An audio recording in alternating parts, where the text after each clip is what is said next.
My name is Isabella, and I'm a 28-year-old working mother. My husband Richard is a company employee, 2 years my senior, and we're about to celebrate our first anniversary. We met at a party I was invited by a colleague. Amidst many assertive people, Richard stood out as calm and kind, and despite being older, he had this adorable quality. The way he talked was different from other men who seemed rather sleazy, which put me off. In contrast, Richard would say things like, "My family is really close," or "That embroidery on your dress is cute. My mom loves stuff like this." His conversations were heartwarming, and he was the easiest person to open up to. At that party, I only exchanged contact details with Richard, and soon after, we started seeing each other and naturally progressed to dating. Before marriage, Richard lived with his parents. I've been living alone since I went to college, away from my parents. Living at home, Richard didn't have to pay rent, so despite being around the same age, his disposable income was much higher than mine. Richard loves to travel with his family and friends. We traveled together sometimes, but I couldn't afford it as much, so it was only on rare occasions. After marrying, we started living together in an apartment. It was Richard's first time living away from his parents. He seemed excited and happy about our new life, so I didn't sense any problems until he said, "This weekend, I'm inviting Mom and Dad over. Actually, from now on, they'll come over every weekend." What?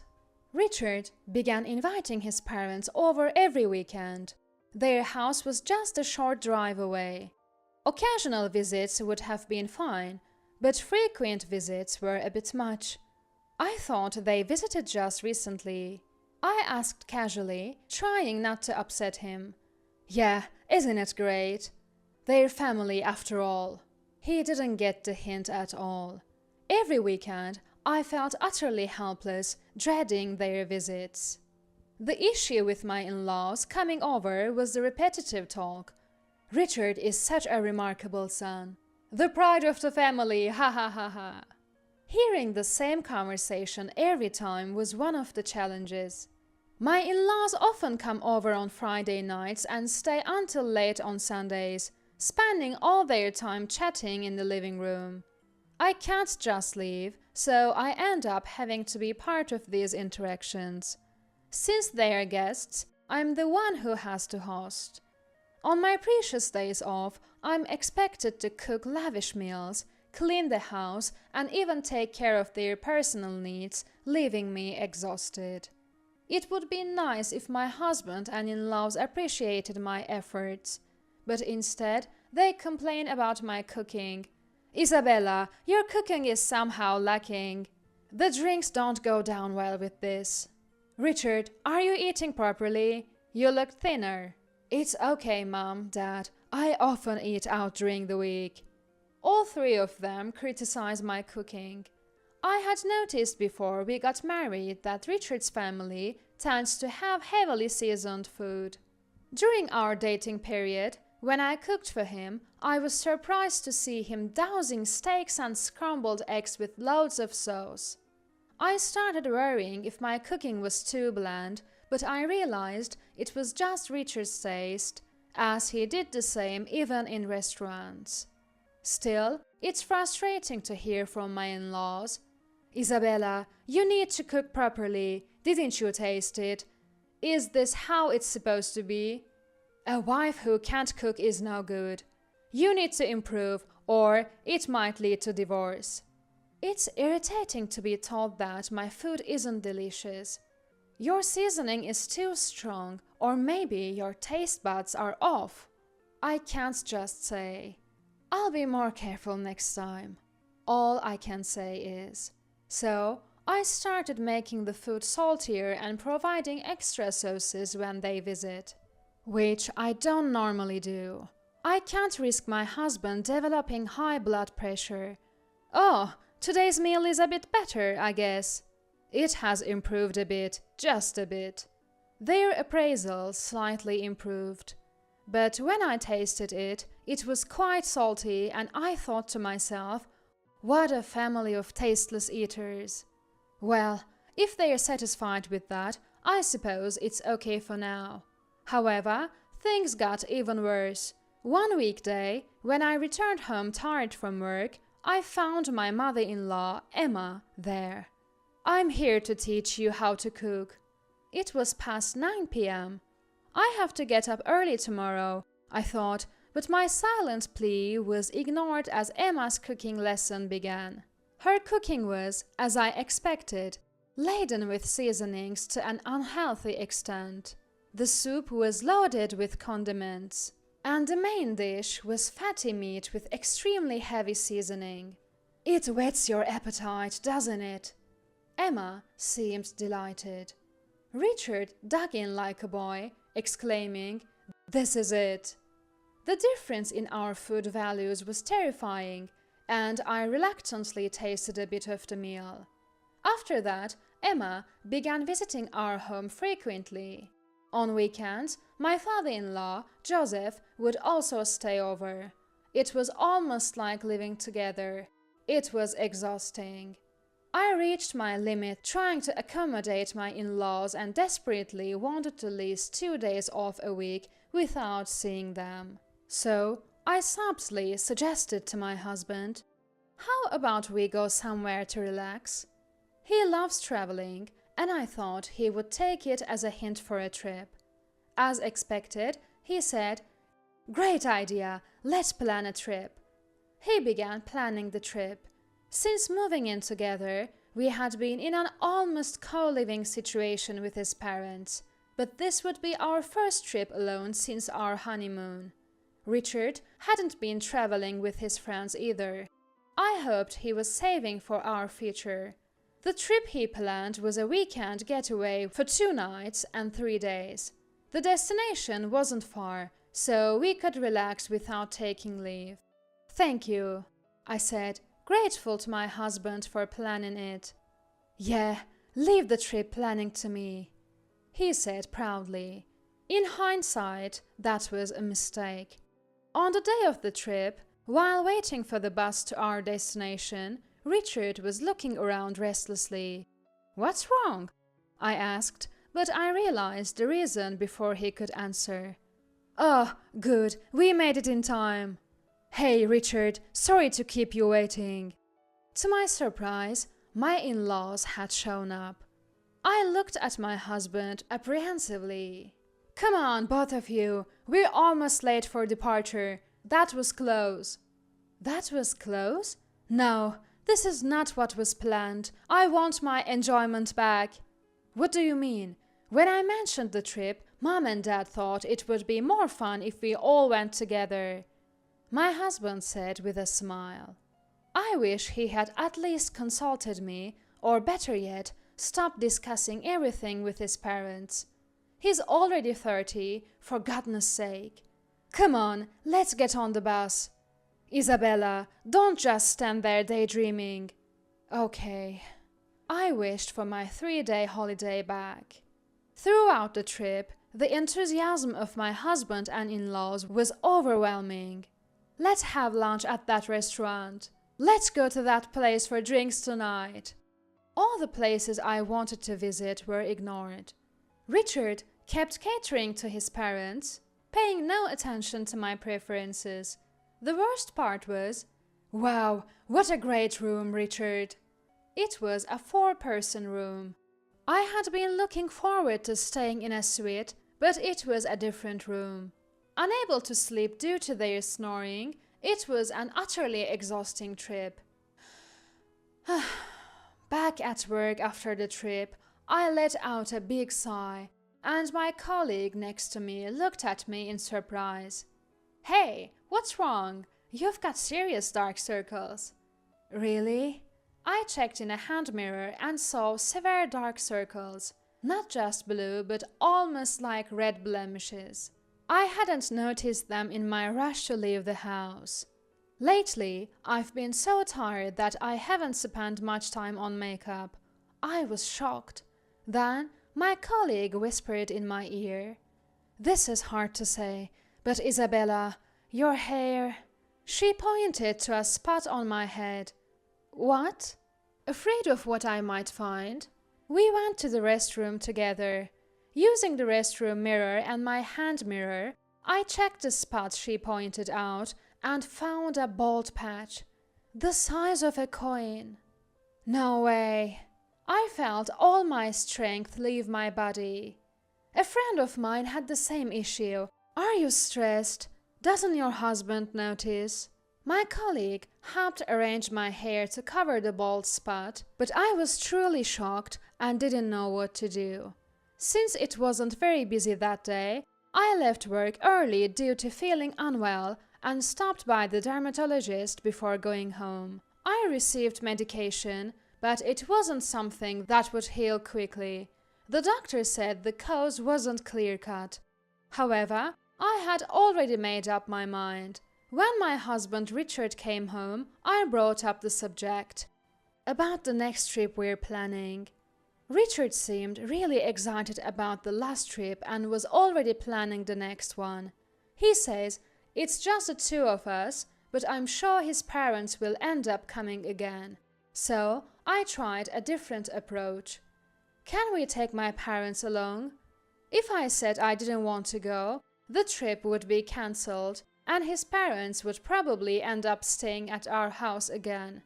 If I said I wanted to go out, his parents would join us. Yet, Richard hardly spends any time with my parents. He's only met them at the marriage introduction and the wedding. I thought this would be a good opportunity for him to understand how difficult it is to spend time with in-laws. But his next words left me speechless. "No, I don't want to. It's tiring and I need to be considerate." What? He makes me put up with his parents all the time and now he says it's tiring? I was completely infuriated. Later, my husband, I, and his parents, as expected, went on another trip. What place is this, I wonder? "Wasn't it expensive, Richard? Are you sure it's okay?"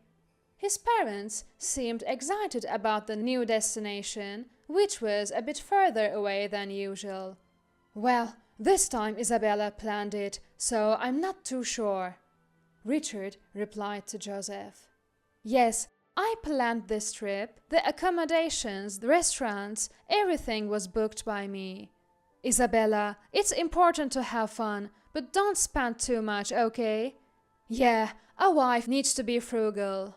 Upon learning that I arranged everything, his parents started implying that I was careless with money. "It's okay, I got a good deal through an acquaintance." "Oh, I hope it's not too old or anything. And not a place with bland food. That would ruin the trip. I'm a bit worried about Isabella's choices." Ignoring their unhelpful comments, I led the way to our accommodation. It was getting dark, perfect timing for dinner. We planned to have our meal at the hotel. Upon arriving, Richard and his parents were astonished. "Is this really the place?" It was a splendid upscale hotel. "Yes, let's go in." I entered the lobby nonchalantly and completed the check-in. The room had a beautiful view of the sea, which would be even more apparent in the morning. I had arranged for the meals to be brought to our room. They were quite lavish courses. As the meal began, my in-laws were initially speechless. Once the hotel staff who had arranged and explained the dishes left, they started reacting in the complete opposite way. "Places like this look good, but that's about it. It's expensive, but the taste might be mediocre." They began eating, complaining all the while, seemingly unable to graciously accept that I had arranged a stay at such a nice hotel. Then the comments started. "Oh, this is bland. Is there any seasoning? See, it's all just for show. Maybe Isabella's arrangement wasn't such a good idea." All three, my in-laws and Richard, began complaining about the food. I found it delicious, but what could I do with three people whose taste was off?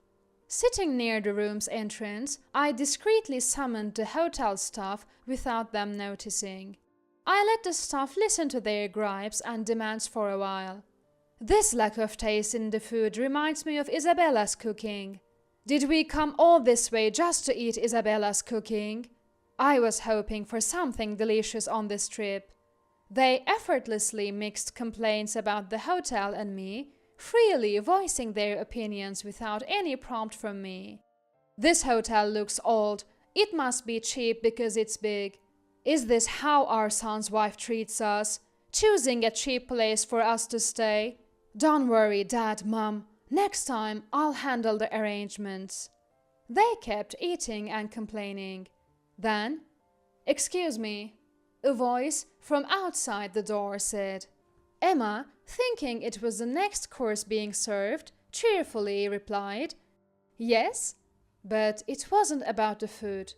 I understand there have been some dissatisfaction with our hotel." The man who appeared wasn't carrying any dishes. It was a man not holding anything.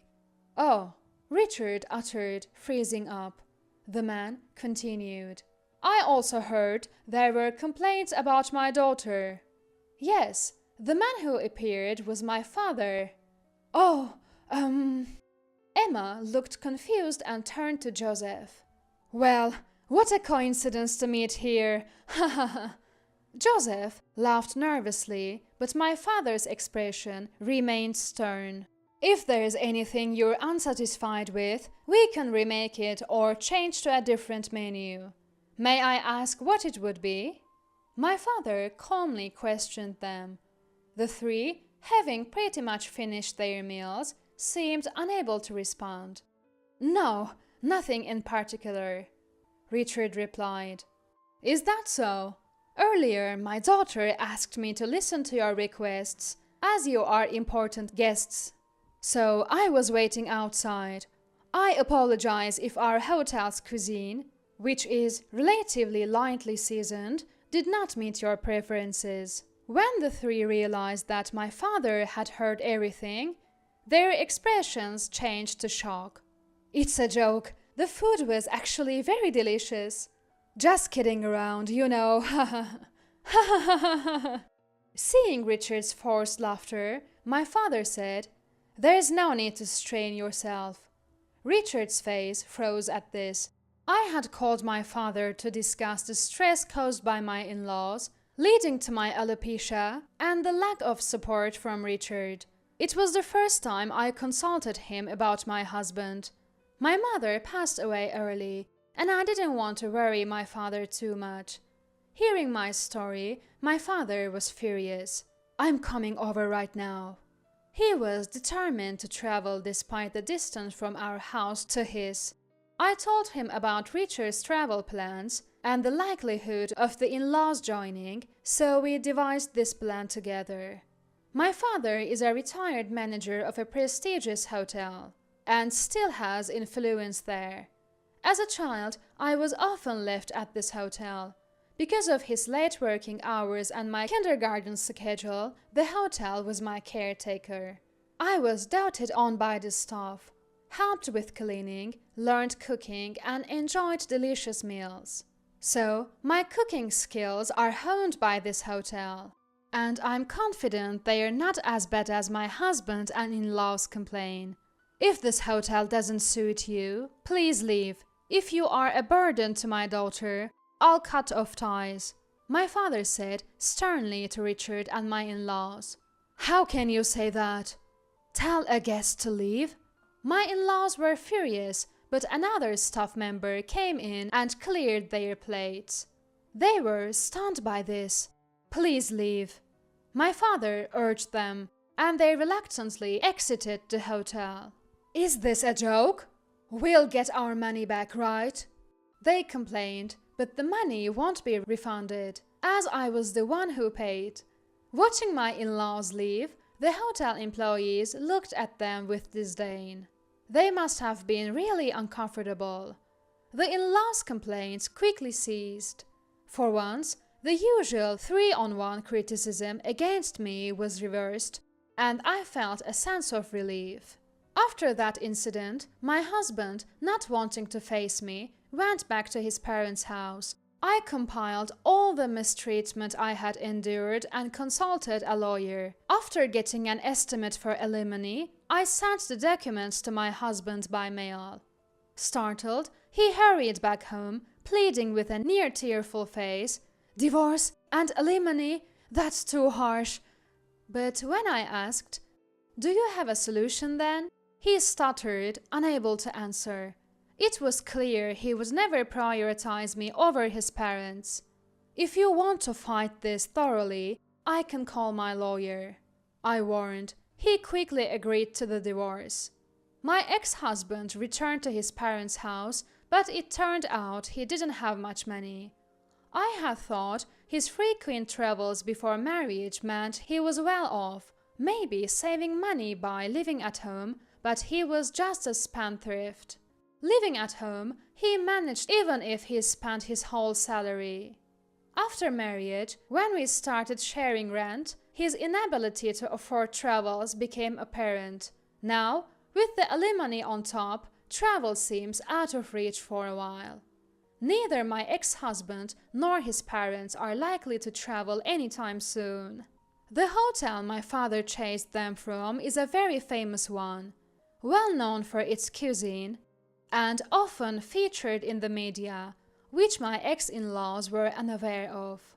The inn of my ex-daughter-in-law's father is terrible. The food is awful. And so on, they kept saying at family gatherings, apparently embarrassing themselves. "Isn't that the wonderful hotel? Oh, your family, right? Tasteless, aren't they? How's your blood pressure? Better be careful," they were told. I heard this from a close relative. Though I divorced in my 20s, my alopecia has healed, and I'm living happily and healthily. I cook and eat what I like, feeling much better physically. This year taught me that forcing myself to adapt is harmful. While it's natural not to share all values, I've learned to avoid marrying someone imposing and overbearing again. My mother-in-law casually broke the news to my stunned self. "We're going to be living together now. We just remodeled it into a duplex for convenience. The property is in your name, right, Emma? Sorry to bother you, but could you please cover the $80,000 remodeling bill?" My mother-in-law and husband laughed triumphantly. Witnessing this, I, filled with resolve, was about to confront them with the truth that even my husband didn't know, along with the evidence. I am Emma Davis, 26 years old. I live a bit away from the downtown, in a nature-rich area, and work an office job while drawing illustrations as a hobby. Lately, I enjoy uploading my drawings on social media and reading the comments on them daily.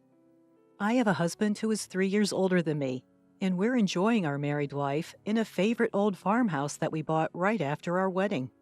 But there has been a visitor to this house once a month since we got married, who always gives me a headache. "Emma! Emma! I'm here! Please open up quickly!" Hearing the persistent banging on the sliding front door, I rushed to it. "Ah, mother-in-law, I'll open it right away," even though there's a perfectly good doorbell right next to the door. I try to make a smile and open the sliding door. "There are so many bugs around here. It's so annoying. Is George still at work? Poor thing, even on Saturday. Oh, I brought some of his favorite food." I see a woman holding a large bag, looking tired from waiting beyond the door. While dealing with her rapid-fire chatter, I paced on a fake smile. The once-a-month visitor is my husband's mother, that is, my mother-in-law. My husband being an only child, she insists on taking care of him even after our marriage, and to my gratitude, she even instructs me on house chores. The last time she came to our house, she rearranged all the food in the fridge, and I had to start the next day's breakfast preparation from hunting down the ingredients. I recall my husband repeatedly telling me before we got married, "If my parents ever need care, we'll live together. I want you to understand that. I'm disappointed to think I might have to give up this beloved old house when the time comes, but I've come to accept it. What bothers me more is the thought of living with this mother-in-law 24/7. Sorry for my husband. It fills me with a bit of gloom. Fast forward 2 years into our farmhouse married life. I heard my husband that my father-in-law had slipped on the stairs at home and broke his leg. They will need our help from now on. Let's live together, just as we discussed before our marriage. Yes, I'm worried too, so I think it's a good idea. Can I continue my drawing hobby? I was worried about my father-in-law's health, so I agreed without hesitation to move in together. However, I was anxious that being caught up in housework and taking care of my in-laws might rob me of the time for my hobby of drawing. Whether he was aware of my anxiety or not, my husband just said, "I want you to prioritize the house," and left the room, headed to his office. Being left alone in my room, I felt like I had half given up on my selfish husband. While looking back at the illustrations I had drawn up until now, one by one, I began to sort out my feelings. Just as I had made up my mind to live with them, an unexpected event occurred. While I was working as usual at my workplace, I suddenly felt numbness in my hands and feet and was instantly overwhelmed by intense dizziness and collapsed. Thanks to a colleague who immediately called an ambulance, my life was not in danger, but it turned out to be a stroke at a young age after medical examination. Although I had been pointed out high blood pressure in health checks before, I regretted neglecting it without going to the hospital. Including detailed examination, surgery, and rehabilitation, the hospitalization period turned out to be about 2 months. From the discovery of the disease to the hospitalization progressed at a brisk pace, and she realizes that her husband has given her very little concern. After being diagnosed with a stroke at a young age, I took out my phone with trembling hands and called my husband right away. The only thing I could hear from the phone was a disappointing voice saying, "I see, so the living together will be postponed, huh?" I couldn't respond to the fact that he was worried about the future life at my in-laws' house, not about my body. Since my father-in-law is still in the hospital with a fracture, there was no need to worry about caregiving, which was a blessing in disguise that I could focus on treatment. Also, since we don't have children, there's no need to worry about that. Suddenly, the face of my mother-in-law, who always says, "I want to see my grandchild's face soon," every time we meet, pops up, and as if to shake it off, I picked up the sketchbook nearby. Recently, I've been too busy preparing to live with my in-laws and going through examinations since I collapsed to have time for my favorite illustrations. Once I start living with my in-laws, I'll probably lose even more time to draw. I decided to think of this hospitalization period as the last free time that God has given me, and decided to fully enjoy my hobby. When this period is over, I decided in my heart to do my best for my husband and in-laws, whether it's housework or anything else. The 2-month hospital stay ended in a flash, and finally, the day of discharge. My husband casually asked if he should come to pick me up, but I wanted to spend some time alone until I got home, so I declined, feeling a bit guilty. While I was in the bus, I saw the familiar landscape outside the window and realized that I was already near home. The sunlight hitting the beautiful green leaves was dazzlingly sparkling, making me feel indescribable as I thought, this is goodbye to this rich, natural place. Since my in-laws' house is located relatively close to the city center, my life will change drastically from now on. Feeling a little lonely, I slowly got off the bus at the familiar bus stop. As I was heading towards my soon-to-be farewell home, I suddenly stopped in my tracks at the sight that appeared before me. There was supposed to be my favorite old private house here, but instead, there was a house I had never seen before. Since I had been in the hospital for about 2 months, I checked the position of the surrounding buildings and the way I came, wondering if I had mistaken the location. But it was not a mistake after all. There's no use wandering around, so I timidly pressed the intercom of the house. Then a familiar voice said, Yes. The voice was undoubtedly my husband. Still feeling confused, I quietly answered, "It's Michelle," to the intercom. The front door creaked open, and my husband, in his casual attire, came out. "Aha, welcome home. You came home earlier than I expected. I had the day off today. I could have picked you up." "George, what happened to our house? Why has it changed so much?" I interrupted my husband, who seemed relaxed, maybe just woke up, his hair mist, to ask my question with a sense of disbelief. However, disregarding my anxiousness, George only responded with a vague, "Huh? What's up? What happened?" without intending to answer my question.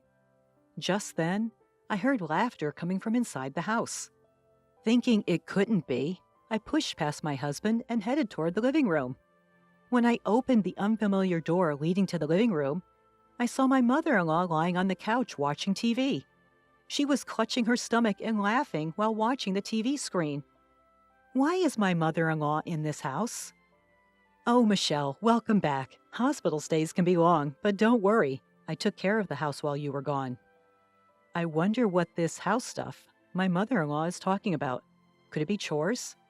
Or, with an overwhelming bad feeling, I pressed my mother-in-law on why the old house had changed so much. Without showing any sign of guilt, she blurted out, "Well, we're all going to live together, right? So I just remodeled it into a duplex to make it more comfortable." The phrase, "just remodeled it into a duplex," kept replaying in my mind.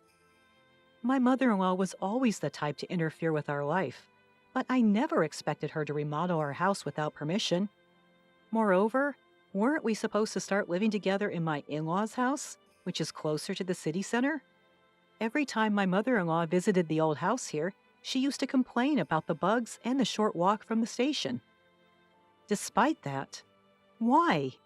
A lot of things have changed. Oh, and there's something else important I have to tell you. Turning off the TV she had been watching, my mother-in-law whispered to me with a grin, "The remodeling cost a bit. I believe the title to this house is under your name, Michelle. I'm sorry, but could you handle the payment?" Chuckles, not a hint of apology in them, my mother-in-law said, "It's $80,000. And her smile deepened. "Remodeling cost? The title to this house? $80,000? The unexpected words felt like a punch to the head, and I felt my legs are shaking. I can't even find the words to reply. While I was staring at her mother-in-law, who was stunned and laughing fearlessly, my husband, who was at the entrance, opened the living room door and sneaked in. The moment I saw him, my feet naturally headed towards him, holding a faint hope that he would surely be on my side. I relayed to my husband exactly what my mother-in-law had said, clinging to a desperate hope for his reaction.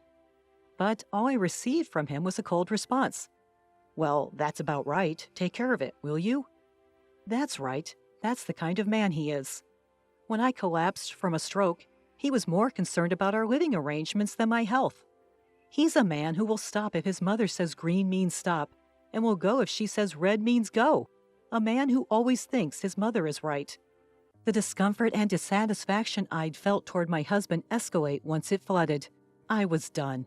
I thought from the bottom of my heart, I would throw this family. "I understand now, George. I am going to divorce you. And mother-in-law? No, Cecilia, please handle the renovation costs on your own." After declaring this all at once, I turned my back on them and moved to leave the room as quickly as possible. But it seemed they weren't going to let me go so easily. "I've been losing interest in you anyway, so it's no big deal. But remember, this house is in your name, Emma, so you have a responsibility to pay." "That's right. Feel free to leave, but please settle your dues first." I was astonished at the two of them who selfishly made their claims. I cannot help but let out a sigh. Surely, if I turned around, I'd see their smug faces grinning in victory.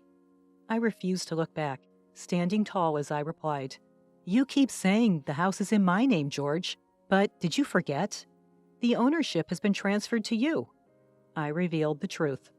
However, they only laughed at me and believed I was lying, just to avoid paying. That's when I brought up how George had asked me to change the property's ownership when we got married, as he didn't want the house to be in his wife's name for appearance's sake. Since I didn't particularly care about the property title, I had immediately transferred it to his name. Upon hearing this, the laughter of the two who had been so complacent until now abruptly stopped, and I could feel the panic gradually setting in. "I don't recall saying such a thing. There's no proof anyway." Anticipating this response, I turned back to face them, walked past them, and opened a drawer of a shelf from our old house. Let's see. It should be somewhere around... here it is. This is the proof. I took out a document from the drawer where the property and the house ownership were listed and showed it in front of their faces. When I carefully pointed to the part that said the ownership was in George's name, my husband's face turned pale. "That's fraud. I never thought you'd actually do it, and I definitely can't pay such a huge sum of $80,000. I was disgusted with my husband, who started yelling as soon as he realized the payment obligation was on him. Since a decent conversation seems impossible, let's communicate through lawyers from now on.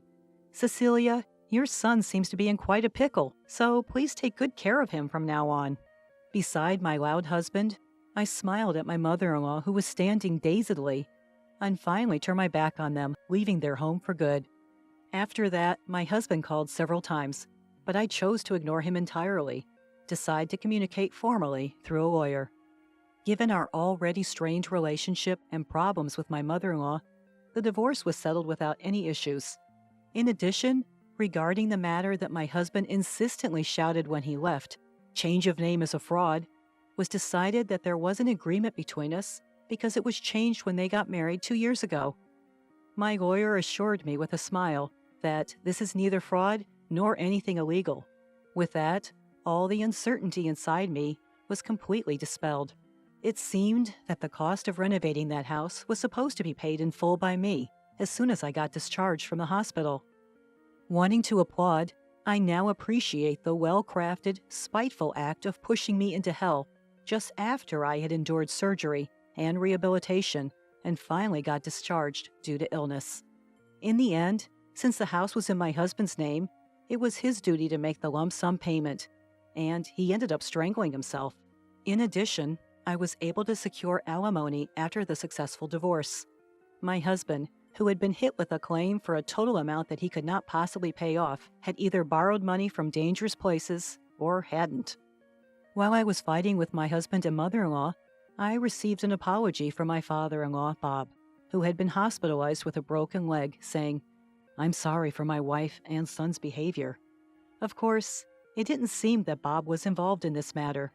However, there's no denying that for 2 years after our marriage, he had ignored his wife and my cold husband. After replying briefly to Bob's message, I decided to cut all ties with that family and start a new life. Since then, my health has gradually improved, and I was able to return to work. When I was married, I used to draw illustrations while being mindful of my husband's gaze, but now I can immerse myself in it as much as I want, whenever I want.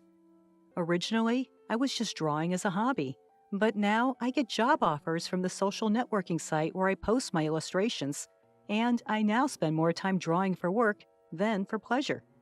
Now I'm heading to see an old farmhouse in a somewhat rural town. My current dream is to buy this old farmhouse with the alimony from my husband and my savings, and to open an art studio. Today, I'm about to take the first step towards this dream. On the bus, as I gazed out at the scenery, I found myself recalling that day. The day I left the hospital changed my life forever. The abundant, natural scenery outside is the same as that day, but my feelings are clear, and I'm excited about the new life that's about to begin. The leaves on the trees, illuminated by the sunlight, look so bright that they dazzled. As a doctor's wife, you ought to dress properly.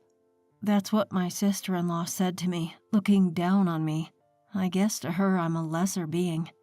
My name is Emily, and I work as a nurse in a general hospital. I met my husband, Ethan, at this very hospital 5 years ago. He was a medical intern back then, and as we cared for each other amidst our busy schedules, we grew close and eventually started dating. Although we often couldn't find time to see each other due to work, after 5 years of dating, he proposed to me this year. Ethan comes from a family of doctors. I wonder if they'll accept me. Today, we're visiting his parents to formally announce our engagement, and I can't help but feel anxious and a bit weak. Hey, have confidence in yourself. After all, I chose you. If anything happens, I'll be there for you. Ethan reassured me, and I felt a bit relieved. Ethan's father runs his own practice, and his brother is the successor. His mother and sister-in-law are homemakers. Even Ethan's aunt and uncles are doctors, making it a typical family of medical professionals. On the other hand, I lost my father at a young age and was brought up in a single-mother household. Wanting to become independent as soon as possible to help my mother, I decided to become a nurse. I studied at a public university thanks to a scholarship. I'm grateful to my mother, who raised me, but I'm worried about the inevitable comparisons that'll be made. Having heard about how strict his parents were, I was incredibly nervous by the time we arrived at Ethan's house. To add to that, not only his parents, but also his brother and his wife and other relatives were there, as Ethan had announced he was bringing his fiancée. After introducing myself to each one, I bowed deeply. "So, Emily, what do you do for a living?" asked my mother-in-law, noticing my anxiety. "I work as a nurse. I met Ethan when he was a medical intern." As I spoke, Amy, the wife of Ethan's brother, interjected. "A nurse? Are you aiming for a more privileged marriage?" she asked, with a hint of mockery, which caused me to shake my head frantically in denial. "No way, that's not it at all." As I tried to explain myself, Ethan's uncle muttered, "There are nurses who aim for medical interns." An uncomfortable silence fell over the room. "What about your family? What does your father do?" Amy asked, and my voice faltered. "My father passed away when I was young." Seeing Amy's knowing look, I felt lost for words. "So you were raised by a single mother? I've heard of women who marry doctors for money," she said with an exasperated sigh. Ethan, sensing my distress, raised his voice in frustration. "Amy, isn't it rude to say such things at our first meeting? Emily is a hard-working person. She didn't want to burden her mother, so she put herself through public university. I've never seen a nurse as dedicated as her." His words made me blush. Amy apologized with a smile, but her eyes didn't hold any warmth. "I'm not ashamed of being raised in a single-parent household, and I certainly didn't marry Ethan for his money. But feeling unable to stand up for myself, I was on the verge of tears." Then Ethan's quiet father spoke. "It's impressive that you made it to a public university. Our sons weren't the sharpest tools in the shed. Well, we basically bought their way in with money." He said it with a straight face, but it was clear that this was his father-in-law's idea of a joke. Ethan and his brother-in-law had always been top performers since their school days. "You know, neither my brother nor I have fully grown up yet." With this exchange between the father-in-law and Ethan, the tense atmosphere loosened. Speaking of not growing up, Amy, Ethan's sister-in-law, seemed to be stuck in her parents' shadow. The brother-in-law shot a quick glance at Amy and made a sharp comment. Amy apparently graduated from a prestigious all-girls school. It's a school where, even without much academic achievement, one could enroll if they had enough money. She came from a wealthy family, and her marriage to the brother-in-law was arranged, it seems. His comment must have rubbed her the wrong way. Amy glared at the brother-in-law. "Don't be rude. By lineage, I outrank you. Don't compare me with a child from a single-mother household." She then turned her harsh stare towards me. I had heard from Ethan that the brother-in-law and Amy didn't have the best relationship. Amy's high and mighty attitude apparently irked the brother-in-law. What's more, for some reason, Amy had suspicions about her husband's fidelity and would throw fits. She suspected that one of the administrative staff at the clinic might be his mistress and kept blaming the brother-in-law. The clinic where the father-in-law is the director isn't that big. There are only about 3 administrative staff. Though all 3 of them are young and attractive, Ethan Ethan insists that his brother wouldn't be foolish enough to get involved with an employee. Apparently, she misinterpreted some business emails between him and the staff. I never expected to witness a marital spat upon first meeting them. While I was feeling flustered, my mother-in-law stepped in to help. "Stop it. Arguing like this is unsightly." Chastened by their mother-in-law, the brother-in-law and Amy quieted down. Turning to me, the mother-in-law spoke softly. "There will be times when you face harsh words from those around you. Emily, are you prepared to marry into a family of doctors?" Faced with her question, I nodded firmly. There had been plenty of times when I was envied by senior nurses after starting to date Ethan. Ethan also experienced teasing from his colleagues about dating a nurse. Despite it all, we didn't lose heart, and our bond deepened. All I can think about is marrying Emily. I hope you can all watch over us. No one objected, and they congratulated our upcoming marriage. Considering how strict his parents are, I expected them to object. But contrary to my expectations, both the father-in-law and the mother-in-law kindly accepted us. The only one who seemed unsatisfied was Amy, which concerned me. With the successful completion of our marriage introduction, we got registered. Our relationship didn't change just because we got married. The one thing that changed was the frequent invitations from Amy. "Let's go shopping tomorrow. I'll teach you how to dress appropriately as a doctor's wife." Amy often used the phrase, "doctor's wife." I was initially surprised at her invitation to go shopping, especially after her condescending attitude at our first meeting. But observing her, it seemed like she wanted to assert her dominance over me. She would buy and flaunt clothes that were beyond my pay grade. Even today, as we went to the boutique, Amy was buying loads of branded clothes. Seeing the amount, I couldn't help but marvel at how much her husband was earning. "I've told you before, why don't you quit nursing? Supporting a busy doctor husband is the wife's duty, isn't it?" While having tea after shopping, Amy chimed in. Here we go again, I thought. She keeps telling me every time we meet that I should become a homemaker. I consider nutrition. I've never used prepackaged meals. My floors don't have a speck of dust. Are you doing your part as a doctor's wife? Sure, sometimes we rely on ready-made curry pouches and the dust accumulates.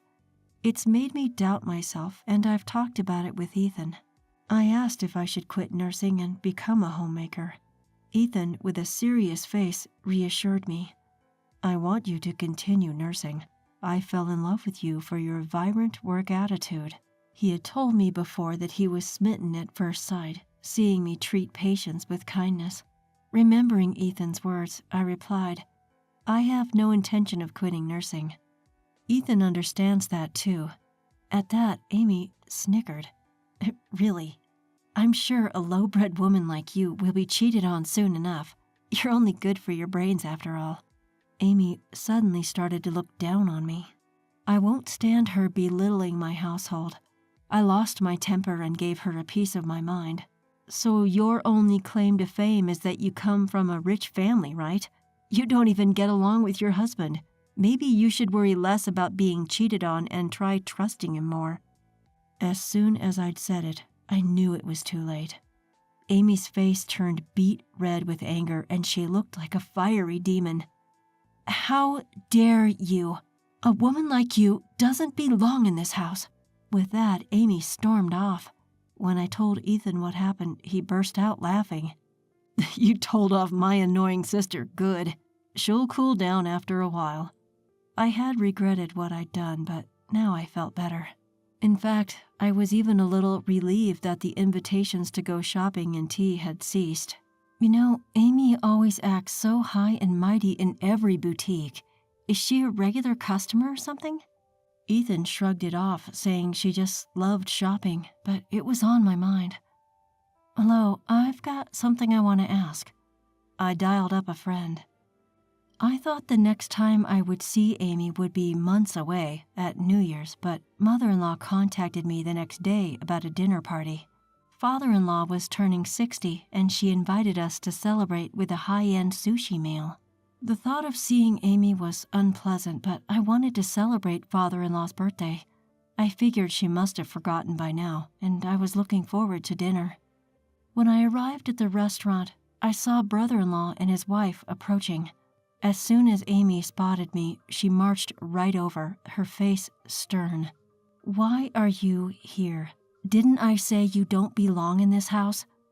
Brother-in-law and Ethan hastily tried to calm the aggressively confronting Amy. "You better remember what you said. How dare a poor, low-bred woman like you talk back?" Amy's anger continued to escalate. "People like you, raised in a single-mother household, are considered lower class. I absolutely refuse to dine with someone of your status. Get out." Brother-in-law looked exasperated as Amy caused a scene right in front of the restaurant. Then a cold voice echoed through the commotion. "Then go home, you," came a frosty voice. It was mother-in-law. She must not have expected mother-in-law was watching. "Huh?" Amy murmured softly, glancing over her shoulder.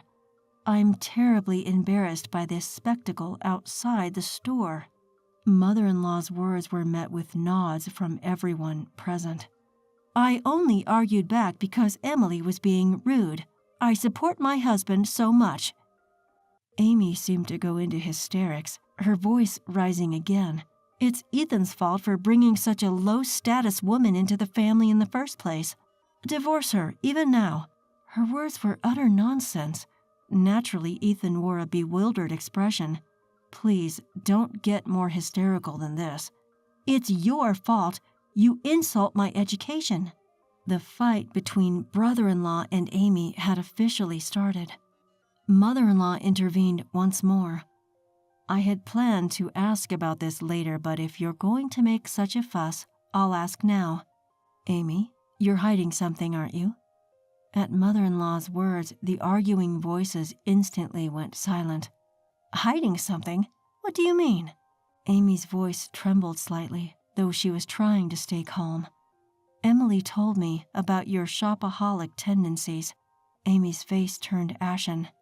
"You always talk about a certain department store. One of my friends works there." She had been puzzled about Amy's ability to buy so many brand-name clothes. At first, she thought brother-in-law was very open-minded. But would he really let his wife, with whom he didn't get along, freely make such high-priced purchases? Something seemed off. She thought that maybe Amy was receiving an allowance from her wealthy parents. But Amy had proudly claimed that since marrying brother-in-law, she had never asked her parents for money. According to Ethan, brother-in-law was indifferent to money and let Amy handle his salary and savings. Perhaps that's why Amy had free rein to spend. According to mother-in-law's friend, Amy was a frequent shopper at the store and would sometimes spend hundreds of thousands in a day. But her attitude was so arrogant that the staff found her annoying. "Also, Amy, aren't you cashing in on a family credit card?" This was just a guess, there was no proof. But it seemed to hit the mark as Amy turned even paler. "How did you—" She had figured Amy, with her lavish spending habits, was also borrowing money. "You don't even understand the value of money, yet you flaunt your power around town. Don't you feel ashamed as a doctor's wife?" Amy was rendered speechless by mother-in-law pointing out her shopaholic tendencies. "The staff has also complained about your haughty attitude." Even father-in-law, who had been silently listening, couldn't bear it any longer. Amy would wait until father-in-law wasn't around, then visit the clinic to complain about poor cleanliness and scold the staff. The way she treated the 3 office clerks she suspected of having an affair with her husband was appalling. She even demanded that they quit if they had the audacity to flirt with him. Upon learning the real situation, her father-in-law feared that the staff would quit if things continued this way. When my brother-in-law discovered that she had been squandering money, he was livid. "How much did you borrow? Tell me everything." Amy just stood silent, not even bothering to apologize. Seeing this, her husband's patience snapped. "You high and mighty woman, I want a divorce. Pay back all the money you've spent." Amy, who didn't expect a divorce, desperately pleaded that she didn't want to split up. But nobody, not her in-laws, nor her husband, nor Ethan, was willing to listen to her.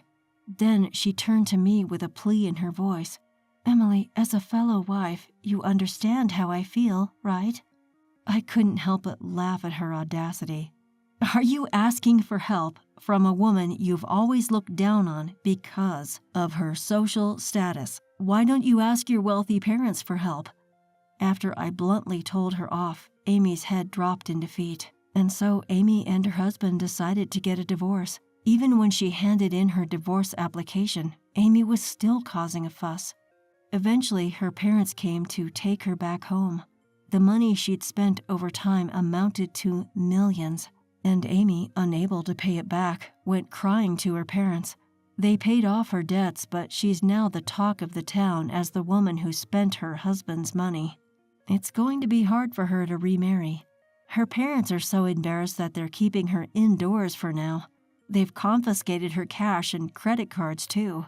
Amy, who used to relieve stress through shopping, is now locked up in her room, I heard. I never really understood why she tried to assert dominance over me, despite coming from a wealthy family. Her brother-in-law once told me that Amy had an inferiority complex about her education. She was irritated when I, a clever woman with a degree from a public university, was praised by relatives for marrying Ethan. Seeing Amy, I understood that being rich doesn't necessarily mean being happy. Then I had a question for my mother-in-law. "Why did you allow me to marry into your family? I thought marrying into a doctor's family required a good family background." Upon my hesitant question, my mother-in-law answered with a smile. "Actually, I also married your father-in-law, a medical intern back then, when I was a nurse, before our children were born." She said she had faced a lot of opposition to her marriage from her family because she was a nurse. She didn't want her sons to experience the same hardships, so she arranged a marriage for her eldest son with a girl from a good family. However, her eldest son, who married Amy, didn't seem happy at all. He looked more like he was tired of married life. That's why she wanted her second son to be with the person he loved and was willing to approve it from the beginning. It was a surprise when my second son brought home a nurse. It seems blood doesn't lie, huh? My mother-in-law and I shared a chuckle. From then on, I worked as a nurse in my father-in-law's clinic. I guess he hired me because he liked the strength I showed by not letting Amy's nasty comments get to me. My salary is higher than before, and working close to my beloved family makes me feel really blessed. What's this whole mother-in-law and daughter-in-law conflict people talk about? I've never felt it personally. Are there really such mean mothers-in-law out there? I get along great with Ethan's mom. Whenever I visit, we cook together and have a blast. If anything happens, I know Ethan will have my back. Ethan just proposed to me. My name's Zoe. I'm a 26-year-old office worker. I met Ethan in a college club, and we've been together for 8 years. Maybe that's why I get along so well with his mom. Back in college, we both aimed to join a major corporation. Ethan was so determined to join that famous company, and I took the chance too. Job hunting was tough, but we both made it in. We hugged and celebrated. But since then, our busy jobs meant we couldn't have many relaxed dates. We just wanted to support each other more than anything. That's when Ethan proposed. After 8 years, we felt inseparable. I was over the moon. We visited each other's families, and all that was left was the wedding. Then, one day, Ethan's mom, who was supposed to live with his brother Liam, asked to move in with us. I was taken aback. "We never discussed living together. What about my parents?" I said. Ethan tried talking to her, but she wouldn't listen. She had her reasons. "After your father passed, I couldn't do much for Liam. He didn't go to college, and without a high school diploma, he can't get a job. Ethan, you're all I have. You might as well be my eldest. What? Liam's there with you. We can help financially. I want to live with both Ethan and Zoe. Families support each other. I love you, Zoe. Mother-in-law, but... After discussing, we agreed to live with her until Liam got married. After the wedding, we moved in. But what awaited was the classic mother-in-law and daughter-in-law conflict. I was sure we'd be fine. The next morning, I woke up at 5 a.m. to find her already making breakfast. I rushed to the kitchen. Good morning. I'm sorry I'm late. Let me help. You sleep in so late. I've already made breakfast and Ethan's sandwich. Women should wake up early and handle the house. What kind of upbringing did you have? Her words stung. I was shocked. What should I do? I was surprised from the first day. I was in a state of panic, not knowing what to do. What should I do in times like this? My mind went blank, and I said, Mother-in-law, I'm sorry, what should I do? You need instructions for everything? And you work at such a big company? Maybe you got in by luck and were about to be fired. That's why you rushed to marry Ethan. That's not true. We wanted kids, and I wanted to make things easier for you. Easier? I woke up early because there's one more person, and you're still sleeping. It's more work. I'm sorry. I don't like you. Don't defy me. Got it? What? Defy me, and you'll get a divorce. That's it. I faced the classic conflict I never expected. Every day was filled with her taunts and sarcasm. The dream life I had envisioned vanished before my eyes. I was exhausted, constantly trying to keep Ethan's mom in good spirits. We'd only been married for 3 months. I wanted to talk to Ethan about it, but he was always too tired from work and fell asleep immediately. I thought I'd have a chance when he got home.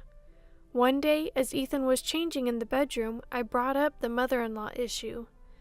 But Ethan dismissed it. Come on, Zoe, you're probably just misunderstanding. There's no way my mom would act like that with you. Anyways, I'm starving. Let's eat. I shouldn't have been surprised. In front of Ethan, mother-in-law was always the perfect mother. But behind closed doors, she was a nightmare. She'd constantly threaten, defy me and you'll get a divorce. Where did our feelings fit into all this? I grew distant from Ethan, feeling more and more isolated. One day, at my wit's end, I finally snapped back at her. You keep saying defy me, and you'll get a divorce. Fine, let's do it. What? Wait! A few days later, we divorced. Mother-in-law was shocked. She had always seen me as a servant, someone who'd do anything for her. Clean, do the laundry, make the bed, wax the floors, and when you're done, go shopping and prepare lunch. I want a roast beef sandwich today. After that, give me a 2-hour massage. Got it? Defy me and you'll get a divorce. I regretted not continuing my job. Still, I couldn't let go of my feelings for Ethan. I believed that I could build a happy family with Ethan. One day, as I was packing to leave, mother-in-law entered the room, looking anxious. What are you doing, Zoe? I'm leaving. I'll have movers pick up the rest later. This is a joke, right? It's no joke. You said if I defied you, we'd divorce, so let's do it. You're being so childish. It's obviously a joke. A joke?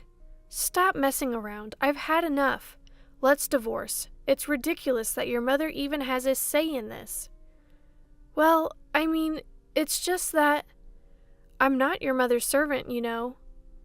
I never treated you like that. You're just misunderstanding, Zoe. Every single day you let this happen and you call it a misunderstanding? Is this the kind of family your mother wanted?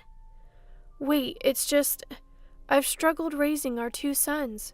When Ethan got married, I thought I'd let out all the pent-up feelings. I've felt this way for a long time. You wouldn't understand since you don't have kids." "What are you talking about? Struggled? Your father left you a house and a good amount of money.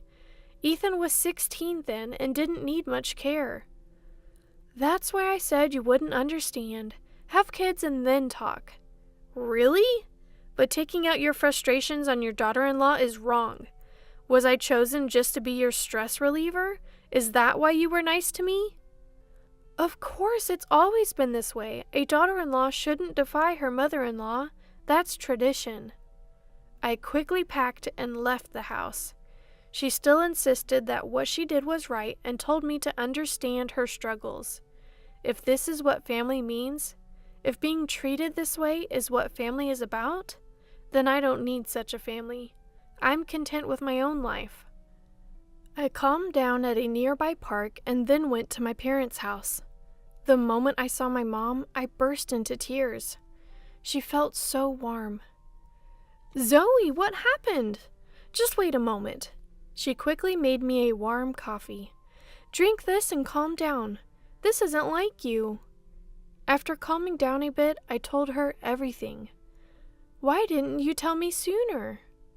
"I didn't want to worry you. You always care about me." "Silly girl, I'm always here for you. Just relax here. Maybe it's best to divorce. Life has its ups and downs." I cried like a child. She hugged me tightly. I wished I could be a mother like her. The more I thought about it, the sadder I felt about Ethan not supporting me. Even if we had a good relationship with his mother, he never listened to my concerns. The happy times before marriage felt like a lie after 8 years. I realized the complexity of the mother-in-law and daughter-in-law relationship. Ethan, oblivious to everything, came home as usual. He called me after confronting his mother, but I refused to answer. He kept calling, but I blocked him. I just wanted a break. Ethan kept calling me over and over again. I couldn't help but block his number. I just needed a break. That night, I enjoyed the creamy stew I made with Mom and went to bed early. When I woke up the next day, I was surprised it was already past 8 a.m. Rushing to the kitchen, Mom greeted me. "Did you sleep well?" "I slept like a log. It's been a while since I had such a good sleep." "Zoe, how about we go to a pottery class today?" "A pottery class? Today?" "It's a new place nearby. They let you join even for just 1 session. I've been wanting to make a vase. Thought it might be a good distraction. I decided to spend the day out with Mom. The pottery class was more engaging and fun than I expected. For that moment, I completely forgot about yesterday. Later, Mom and I had a late lunch and did some shopping. Helping with dinner, I realized it had been a while since we spent quality time together. During college and my early working days, I never really cooked with Mom. She looked genuinely happy, probably trying to cheer me up. A few days later, a letter arrived for me. Ethan's name was on the back. I opened it immediately. To my shock, it was divorce papers. I couldn't understand why Ethan would do this, but part of me felt relieved. I felt bad for not answering his calls, but sending divorce papers was a bit much.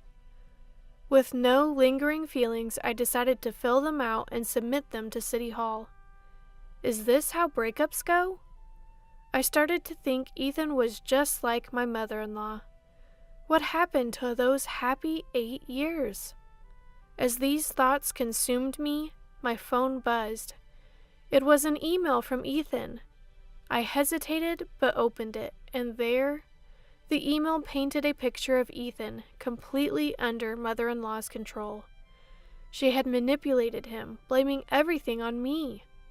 I was shaking. Could this really be happening? Had mother-in-law cried to Ethan? My head was spinning. Ethan's message. "I always believed in us. It hurts to be betrayed like this." Left me conflicted. It was clear mother-in-law was behind this, but my feelings remained unchanged. The realization of mother-in-law's true nature was terrifying. Regardless, I decided to submit the divorce papers the next day.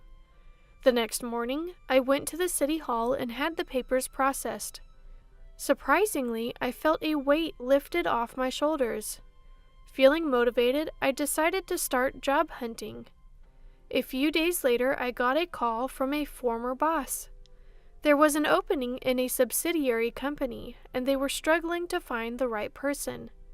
The offer was tempting, so I expressed my interest. Then, my phone rang. It was Ethan. Answering, I could hear a frantic Ethan. "Zoe, you haven't submitted the divorce papers, right? Let's forget all about it." "What?" "I'm sorry, I didn't know everything. Liam told me everything. It was all Mom's doing. Liam knew about her true nature, but couldn't intervene because he feared she'd kick him out. He's really sorry." "So what do you want?" "I want to apologize. I'm truly sorry." "It's too late. Please don't contact me anymore. It's over." "What?" "Let's get back together. It was all Mom's fault. I was a victim too." "Victim? You never listened to me." "But I thought Mom was telling the truth. She's always been kind, so I thought you were mistaken." "Do you realize how much I suffered? How hard it was? Mother-in-law kept piling chores on me. You never listened. This is the result." "That's not true. I was deceived by Mom. Let's start over. I've rented a place near your house." "I'm not interested, and the divorce papers have been processed. It's over." "What? I shouldn't have sent those papers. It was all Mom's idea." "You always blame Mom. Liam seems to understand better. He's not just playing games at home, he's working." "What? I thought he was just playing games." "That's another lie from mother-in-law. You two are perfect for each other. Goodbye." "Wait, let's try again. Zoe! Zoe!" I hung up feeling a sense of closure, as I realized that it was already over, and so I started a new chapter in my life. "Zoe, it's your first day at work. Here's a sandwich." "Thanks, Mom. I'm running late. I'll make my own tomorrow." "Take care." "Will do. Bye." I felt refreshed. A few months later, I was promoted to manager. Work was fun, and my colleagues were great. I looked forward to the future. Maybe I'll take a break from dating. I'll take things slow. Hey, what's going on? This is not what we discussed. Quiet down. I don't want to drop out at my son's wedding. Well then, I won't come. This is an unthinkable incident that occurred at my brother-in-law's wedding. My name is Caroline. I'm a 30-year-old working housewife. I married my husband Steven 5 years ago. We're thinking it would be nice to have children at some point, but for now, we've decided to concentrate on our careers. I was raised in a single-mother household. My father passed away due to an illness when I was in elementary school. It turned out to be cancer. To pay for the high medical expenses, my mother worked tirelessly, and unfortunately, it took a toll on her health. Even after that, she kept working to raise me, but by the time I was in middle school, she could hardly work.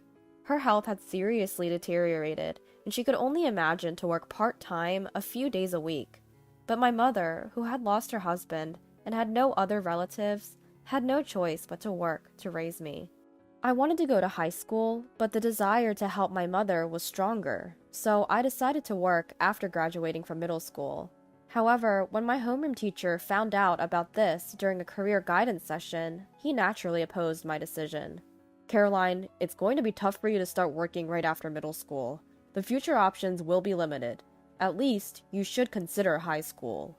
"But I want to start working as soon as possible to ease the burden on my mom."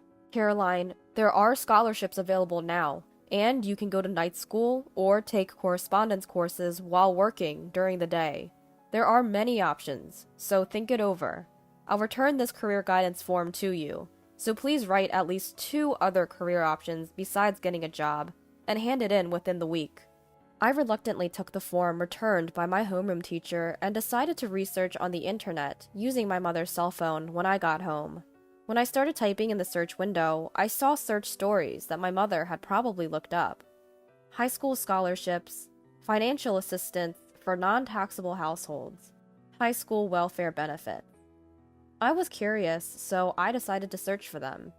Then I found out that there are indeed scholarships and various other systems available, just as the teacher had said. And for households on welfare, it seems that money needed for school supplies and tuition fees are also provided. I might be able to go to high school without burdening my mom. I was not entirely uninterested in further studies to begin with, so I began to hope a little. I decided to compare each system and opened the search history. And below the pages I had searched, there was something incredible. There were histories of question and answer sites and city websites my mother had searched for. Search history showed signs of keyword searches for welfare application, conditions to receive welfare, what to do when denied welfare, and not allowed to apply for welfare. These search histories seemed like cries from my mother's heart to me. Perhaps my mother had researched for my sake, learned about welfare, but was turned down at the counter and couldn't receive an application. Seeing this, I just couldn't think or research about going to high school anymore. And then the weekend came. When my homeroom teacher asked me, "Have you thought about your career path?"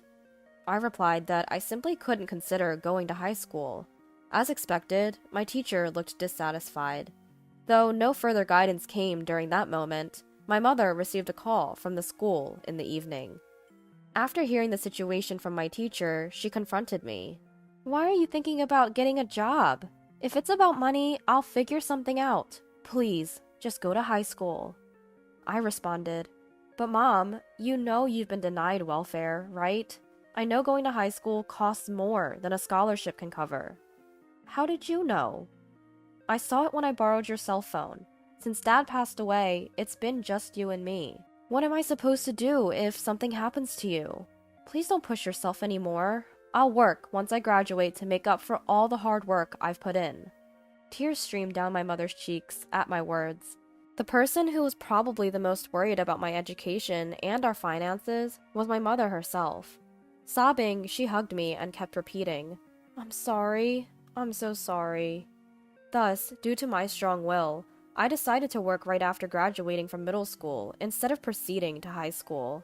However, finding a job as a middle school graduate was very difficult, as most job postings required at least a high school or an associate's degree. Even if the job didn't require a certain level of education, an ordinary middle school graduate with no qualifications would likely be rejected during the paper screening process. Eventually, I ended up working part-time until 6 p.m. after graduating from middle school. One day, I was called in for a meeting by my boss, who proposed that I work as a full-time employee once I reached the age equivalent to a high school graduate. According to my boss, my diligent work ethic despite my young age had been noticed. There were some conditions to meet, but I gladly accepted the offer. Afterwards, I fulfilled the conditions set by my boss and was promoted to a full-time position in April of the year I turned 19. Despite many hardships, my life was sailing smoothly. It was around this time that I met my current husband, who I was introduced to as a business partner. We got closer through work meetings and began to discuss personal matters. He also lost his father in a traffic accident and was raised by a single mother, similar to my situation. We clicked instantly over our shared experiences, which eventually led to a relationship and marriage. When we went to meet his mother, she initially welcomed me, but turned hostile when she learned that I was a middle school graduate. "I can't believe you didn't even go to high school.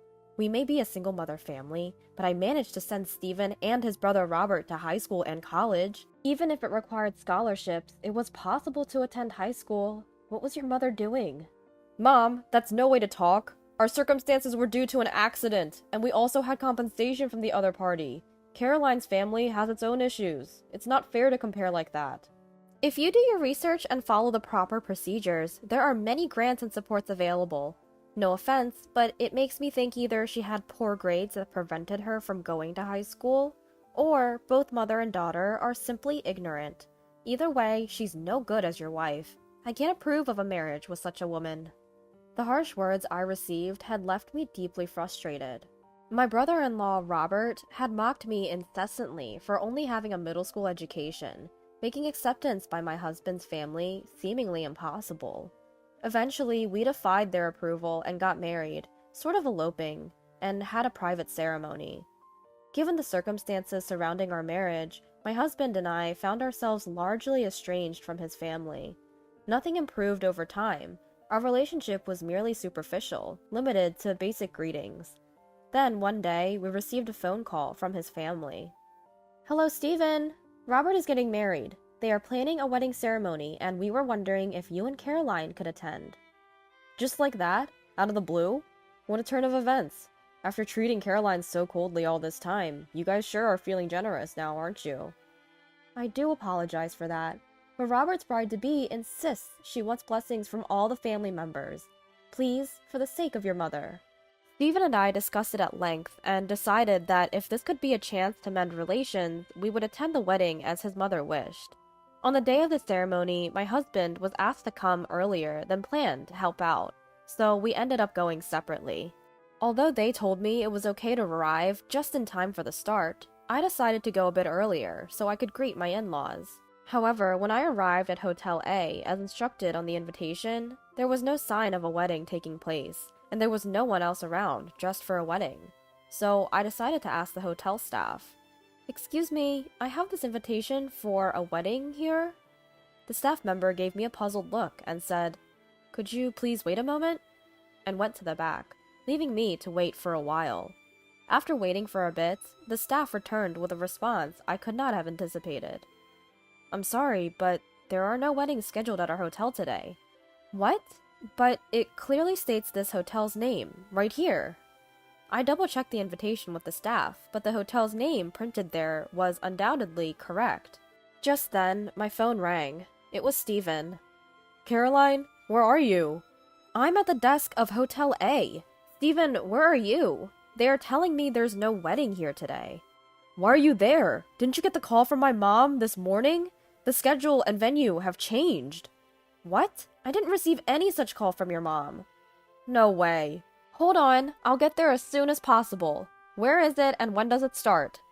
"It's at the chapel in Hotel B. The ceremony starts in 20 minutes, but I don't think you can make it in time from there." The location Stephen gave me was on the opposite side from Hotel A, past our home. The turn of events led me to believe this was his mother's doing. "Stephen, can you hand the phone to your mom?" I decided to confront her directly over the phone. "Hello, Caroline. Why are you calling at a time like this? We're quite busy." "Don't play dumb. What's going on? I just got a call from Stephen and the story doesn't match up. The time and location of the ceremony are totally different from what we were told. And you lied about contacting me. What are you trying to do?" "You're such a nuisance. Even if you're not the brightest, try to read the room a little.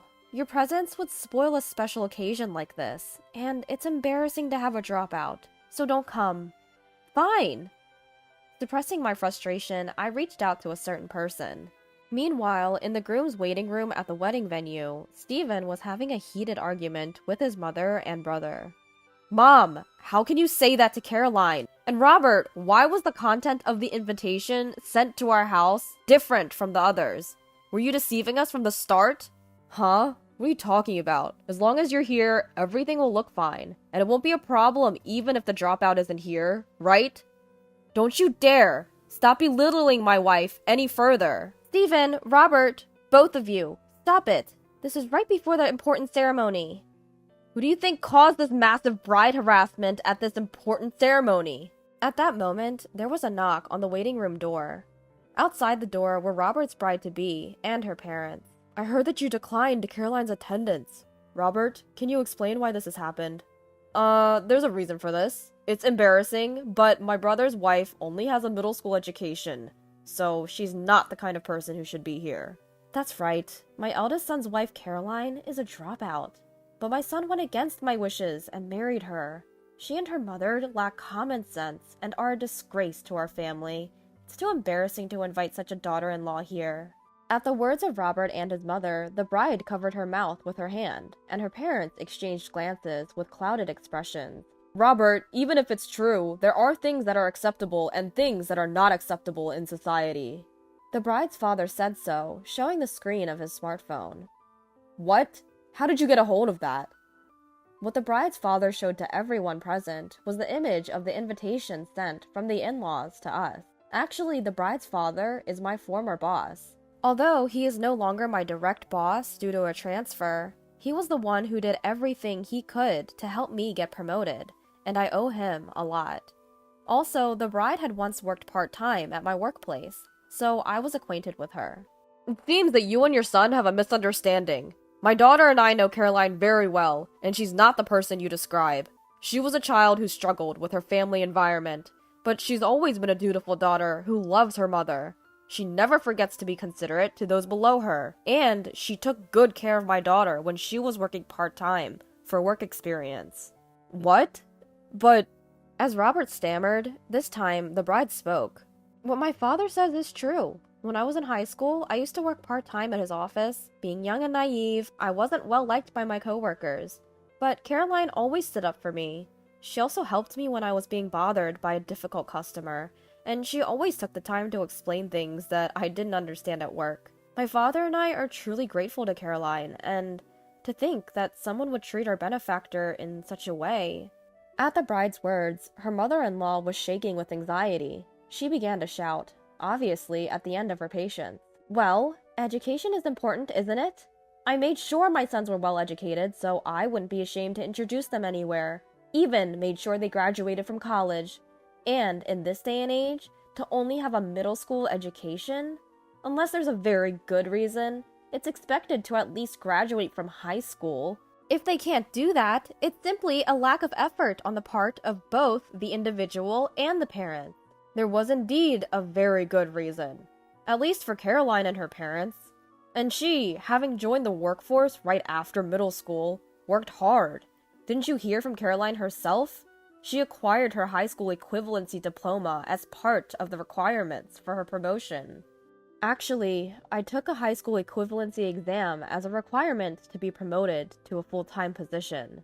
The exam covered the content equivalent to 3 years of middle school and 1 year of high school. As I had been away from academic studies, I had forgotten even some of the things I had learned. I studied between work and after returning home, sometimes getting help from others, and somehow managed to prepare in time for the exam. The content was mostly basic, and I passed with flying colors. A high school equivalency exam is a national examination, and passing it means the government recognizes you as having the same level of academic abilities as a high school graduate. Can you please stop referring to Caroline as a dropout from now on? It's unpleasant. And I can't possibly allow my precious daughter to marry into such a horrible, abusive family. It's fortunate that the wedding reception and the registration of the marriage haven't happened yet. We'd like to pretend this wedding never existed. Meanwhile, at the wedding venue, unaware of the drama unfolding behind the scenes, the guests were anxiously waiting for the reception to start. However, as time passed with no sign of the ceremony beginning, the venue staff began to hurry about. An uneasy atmosphere began to spread, and the guests started to feel suspicious. Then, a solemn voice came over the speakers. Ladies and gentlemen, thank you for your patience. Unfortunately, the wedding scheduled for today has been cancelled due to unavoidable circumstances. The bride's father has a message for you. I'm the bride's father, as introduced. Despite your efforts to adjust the schedule for today's occasion, I deeply apologize for the sudden turn of events, and I am sorry to inform you that due to the discovery of malicious harassment from the groom's side, the marriage has been called off. I take full responsibility for not noticing this until now. The reception has been cancelled, and we will proceed with a simple dinner. All the wedding gifts will be returned, so please be assured. I am terribly sorry for the inconvenience. After finishing his speech, he bowed deeply. How dare you! I was looking forward to this day so much!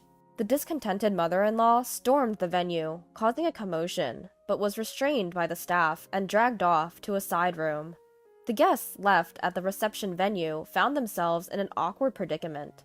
Some, in a spirit of might as well, carried on with their meals, while others, made uncomfortable or feeling unwell by the incident, decided to leave. Stephen, being a member of the family, went around apologizing to the guests and thanking the bride's father before heading home early. This debacle was caused by Stephen's family and resulted in a broken engagement.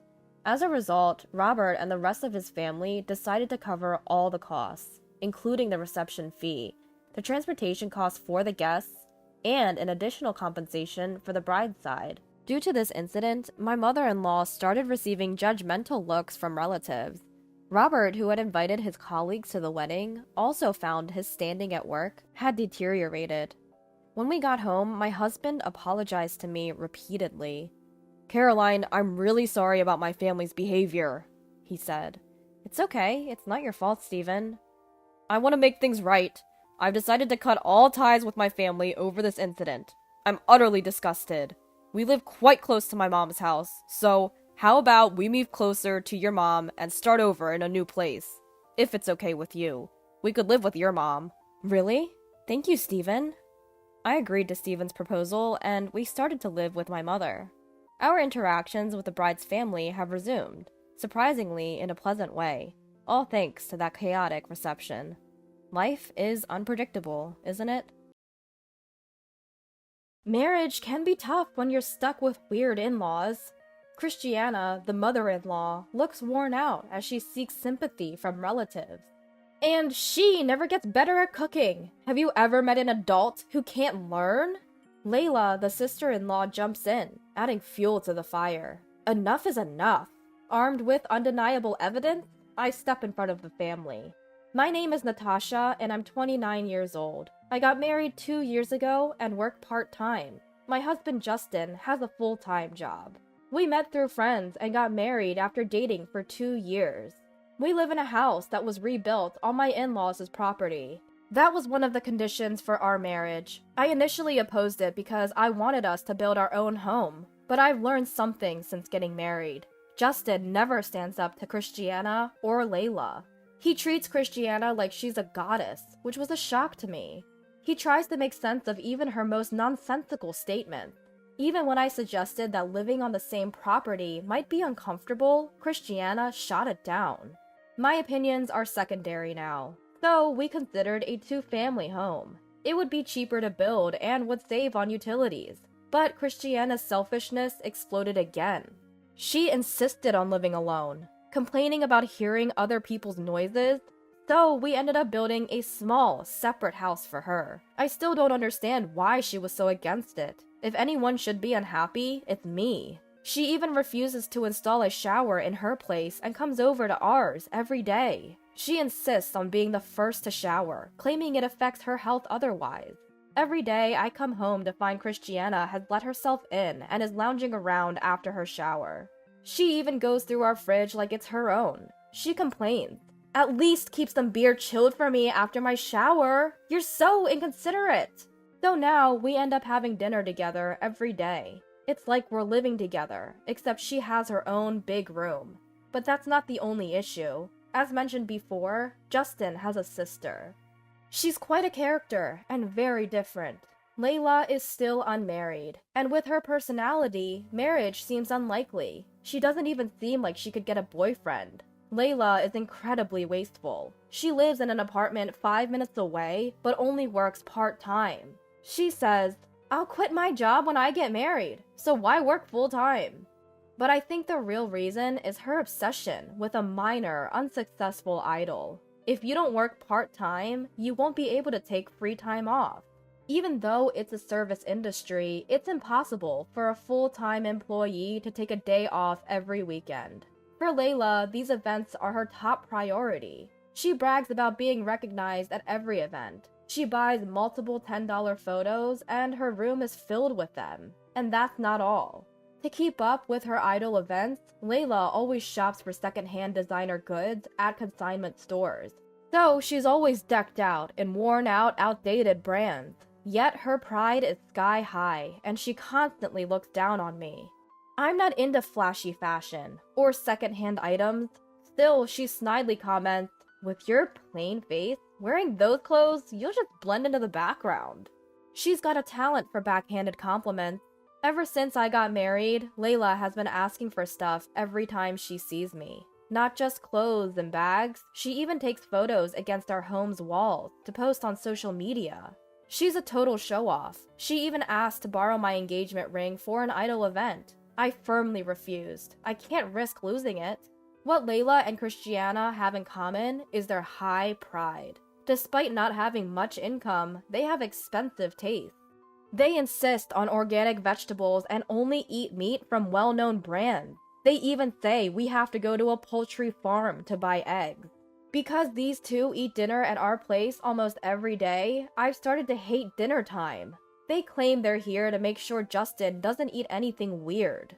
Despite their health-conscious talk, both are surprisingly overweight. They must have a lot of snacks at home, and they take out their daily stress on me. Their demands make no sense.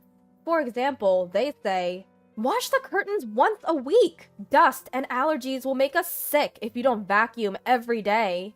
I think twice a year is enough for the curtains. I've never seen anyone wash curtains weekly. We're two adults with dual income. Our house stays clean without daily vacuuming. They just want to complain about something. And yet their own homes are filled with clutter. There's no way someone with a dust allergy could live in such a place.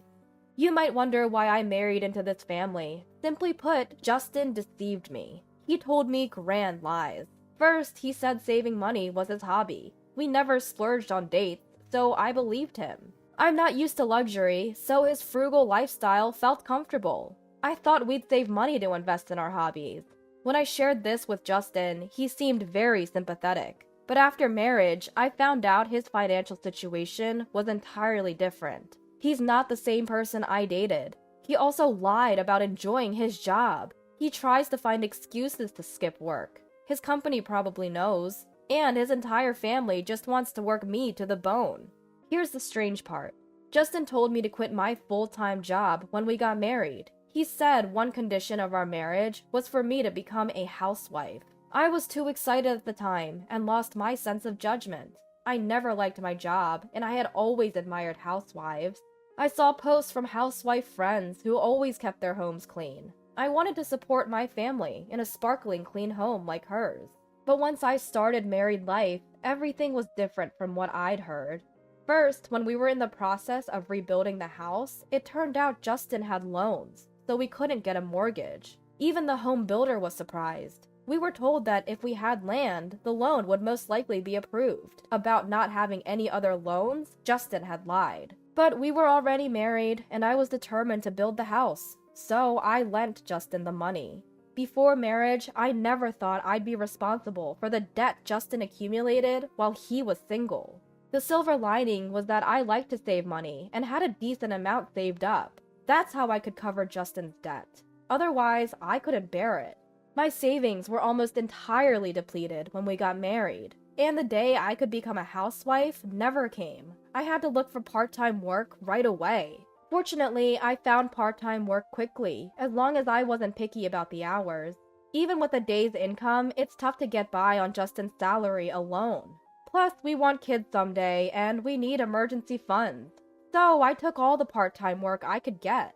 But the people in our house are not cooperative at all. They treat me like a servant. They insist that housework is my sole responsibility. They don't even wash their own dishes. Christiana says part-time work doesn't count as a real job. It's insulting. I want to tell her to try working herself. But if I talk back, even a little, she says, "If you can leave, then leave." There's a limit to what I can earn from part-time work. I regret quitting my job. Christiana tells me, "You can't live without Justin's income. Women should be more submissive." I don't want to be told to be quiet by the world's most nagging woman, Christiana. I was troubled by the daily harassment from my in-laws. Then something unexpected happened. Layla had a mental breakdown. Apparently, she was deceived by someone she met on a dating app, spent all her money, and was ultimately abandoned. She said she bought him everything he wanted. She spent all her money, even her living expenses, and rent. At that moment, I inwardly laughed at Layla. Was it an illusion that she and Christiana looked down on me so arrogantly? But my laughter lasted only a short while. The impact somehow came back to me. Layla had always been living off part-time jobs. She earned enough for her living expenses, but she had zero savings. Well, she's working part-time, so what can you do? If she can't work because of her mental state, she can't pay rent. Not my problem. She should focus on reality instead of chasing handsome men. She's an adult, she needs to solve her own problems. Given this financial situation, a family meeting was held. Seeing Layla's grim face, I realized how scary illness can be. Christiana and Justin brought lots of Layla's favorite foods, trying to cheer her up. Layla is overweight, so she'd probably be fine without food for a few days. Then Christiana said something shocking to me. Healthy people should work. Natasha, you should send Layla 1.5K a month. I was speechless. Why should I send Layla, who brought this on herself, 1.5K every month? I couldn't wrap my head around Christiana's unexpected suggestion. 1.5K is too much, even for sending money to a college student. It's ridiculous. Then even Justin chimed in. Yeah, let's do that for now. If she doesn't have to worry about money, she'll get better quickly. Right now, let's just focus on her getting better. By the way, most of that 1.5K would go to pay off the debt she'd been accumulating on her credit card. Knowing that, I'm even less inclined to pay or lend her money. Whether she's genuinely sick or just acting, Layla is exuding an aura of unhappiness. If I send her 1.5K, it would eat up most of my part-time earnings. I refused, but the whole family blamed me. Even Justin said, "If something happens to my sister, can you take responsibility?" As if it's my fault she's unwell. Honestly, even if I refused, there's no more money coming from my in-laws. In the end, I had to send the money. Christiana and Layla still don't help with any housework. I wake up at 3 a.m. every day to finish all the housework before going to my part-time job. I send Layla 1K and even pay an additional $500 for her rent. Why should I pay her rent? Well, if she loses her place, she'll end up at our house, which is the last thing I want. Everyone in this house, including Justin, sees me as nothing more than a convenient source of money. 3 months later, Christiana announced that she's inviting all the relatives for a small home party. She said 40 people would be coming. There's no way our house can accommodate that many people. Christiana says, just connect the guest room and the living room. But I don't want to let 40 strangers into my house. In this day and age, social distancing is necessary. I managed to book a nearby restaurant, but I had to handle the reservation, the food, and the payment. Christiana, who's been nothing but trouble, didn't even say thank you. She told me, "You're finally becoming useful. You should thank me, your nurturing parent." At this point, I don't even feel like talking anymore. Relatives often say things like, "You've had a tough day, haven't you?" Or, "Thank you for everything." But Christiana and a now healthy Layla say things like, "Don't praise her too much. She's always such a useless wife. She'll get carried away." It really ticks me off. Then Layla looks at me and says, this is delicious. I'm so glad it's not Natasha's cooking. It's been a while since I've genuinely enjoyed a meal. She's always so careless." "Absolutely, she's always a mess," they say, laughing crudely between themselves. Then to the still single folks, they add, "You really suffer when you marry a weirdo. You should be more discerning." My mother-in-law tries to gain sympathy from the relatives with her tired expression. "She never improves her cooking. I've never seen an adult with such a lack of learning ability." Layla chimes in, saying whatever she pleases. I decided it was time to execute my plan. If you dislike me this much, it's becoming difficult to stay in this family. When I say that, all the relatives look shocked. They're surprised because I've never talked back before. Justin tries to hush me in a panic, but I won't be silenced anymore. I thought this was a good opportunity to expose Christiana and Layla's true nature. I say, "Christiana, Layla, I apologize for being an incompetent wife." They look satisfied. "Good, you understand. Now be quiet, don't meddle in other people's affairs." Other people. At that moment, all my doubts disappeared. I've reached my limit. I can't send money to Layla or pay the rent anymore. The room buzzes with chatter from the relatives. Everyone is confused. I explain to everyone, "I'm glad Layla is feeling better. I was worried when she got scammed on that dating app. Christiana desperately tries to silence me, but it's too late. The relatives won't let it go. They all want to hear the details. I tell them how Layla got scammed and became depressed, how I was sending her money, and how I was the only one doing housework because my family wouldn't lift a finger. The relatives are all extremely angry. First off, it seems like no one even knew Layla had a part-time job. She had everyone believing she worked at a big corporation, so you can imagine the shock. Why aren't you working then? Why are you so broke? Questions started pouring in from all the relatives. Seems like she couldn't lie anymore, so she started to spill the beans. When she tried to say she wasn't working due to health reasons, I had to correct her. Come on, stop lying. You're just living life around your failed idol career. Layla glares at me. Justin steps in. Enough! She's finally getting her spirits up. But I know she's been fine for a while. I know she's been attending idol events every day last month. It's infuriating to see her take photos with random guys for $10 each, all on my dime. I exposed everything, from her reckless spending to her debts and the mysterious money transfers. Then Layla starts fake crying, claims I've been bullying her and Christiana. I couldn't believe the audacity, but I had prepared for moments like this by gathering plenty of evidence. When I played the audio of Christiana and Layla bullying me, the whole family was in an uproar. I then announced my decision to divorce. I also told them that I had already packed my bags and was ready to leave the house. My husband was both shocked and angry. He probably didn't like being called out in front of everyone. The relatives were furious with my in-laws, saying, "This is totally different from what we've been told." Their support boosted my confidence.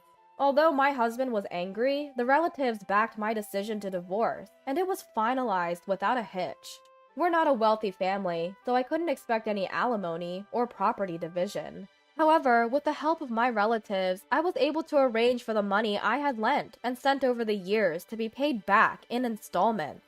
I had thought that money was gone for good, so it felt like a win.